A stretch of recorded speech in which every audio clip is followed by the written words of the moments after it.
Hello, ladies and gentlemen. In this episode of Parsa's show, we are going to talk about the author Neil Gaiman, specifically about the book Neverwhere. Well, basically, for those of you who haven't read the book already, which you really should because it's a great book. It's about Richard Mayhew, who is the main protagonist of the novel and basically the main character. At the beginning of the book, he's an unsatisfied man and very bored of his day to day life. Everything changes when he abandons or leaves the current world and enters a new dimension which is called Neverwhere.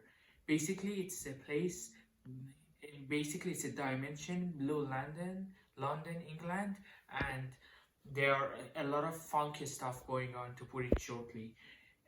In there, he meets a lot of different friends, but unfortunately makes a lot of enemies. At the end of the novel, he saves the day and avoids getting assassinated and helps his friends overcome their fears. Basically, this book it really relies on the author's style, which we will get to shortly. I think the best example would be page 11 in the beginning of the book, because this passage is very important because it introduces the main character and introduces his girlfriend, soon to be wife, who are both major characters in the book, and it really shows the author's style. So I think one thing that really stood out to me while I was reading the book was basically the author used a lot of adjectives and adverbs to give us like a complete picture of characters and make them more relatable. For example, in this passage, page 11 of the book, we see that the author described Jessica as very pretty and beautiful, and also like describes describes Richard's reaction when he sees her. For example, out, and she thinks she's a wonderful woman and uses these flowery adjectives to give us a better picture of the book and help us visualize it. Apart from that, something that really catched my eye was how the book was like a serious one with a very serious tone about betrayal and other themes, but the author made use of comedy to lighten the mood and make the reader laugh. And chapter 11, page 11 is no exception. For example, he uses puns to like, as I said, lighten the mood. For example, in page 11, the author says that Jessica wasn't going anywhere, which basically anywhere is a pun or like a play on word of the title, which is Neverwhere. And this basically foreshadows a bunch of stuff. For example, how Jessica abandons her husband or her boyfriend, and they get separated when he enters the Neverwhere or the other dimension.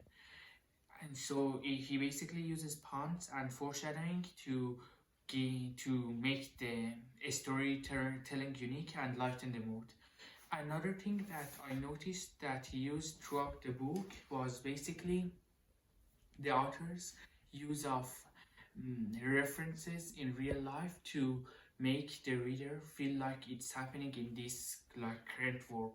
For example, he uses places such as Kenningstone or Kingston, which are like neighborhoods in London, and you need to know this information to like figure out if like they are they are like a wealthy person, or like they live in like a more middle class neighborhood, or stuff like that.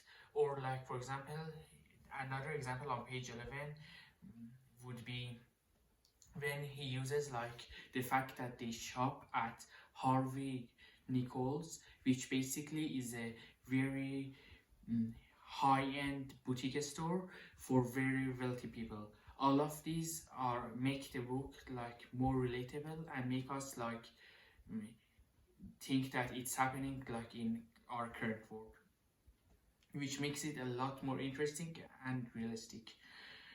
And one activity that I would encourage the viewers to do to get a feel of the author's style is basically find one friend, or maybe even better 2 or 3 friends, and find, like, look at the dictionary and find 50 adjectives and write them down until like you know why, like what they mean by heart. So basically memorize 15 new English adjectives and basically go to that friend and teach them that the adjectives that you have learned, like your 10.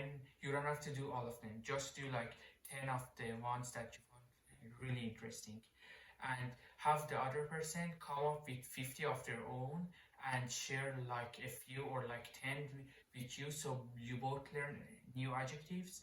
And I think this will help you like get a feel for the author's style, because as I mentioned at the beginning, he uses lots and lots and lots of adjectives, which basically if you want to copy or like see the author's style, you have to know a lot of adjectives. Thank you for listening to my show. See you in the next episode.